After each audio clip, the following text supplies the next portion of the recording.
Hi friends, ఇప్పుడే మాకు current పోయి వచ్చిందన్నమాట. జస్ట్ తుఫాను గాలి బాగా బీభత్సంగా వచ్చింది. సో ఇప్పుడే మాకు లోపల వైపు కూడా ఫ్యాన్లు తిరుగుతూ ఉన్నాయి అన్నమాట. కాస్త ఇప్పుడే బాగుంది, కొంచెం చల్లదనంగా. ఇప్పుడే తిరుగుతున్నాయి ఫ్యాన్లు. మా అబ్బాయి హాయ్ చెప్పు. Hi hi.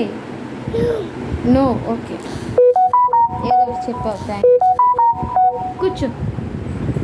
ఆన్ తింటావా నువ్వు? నో అంటే ఎట్లాగా? ఆన్ తినద్దు నువ్వు.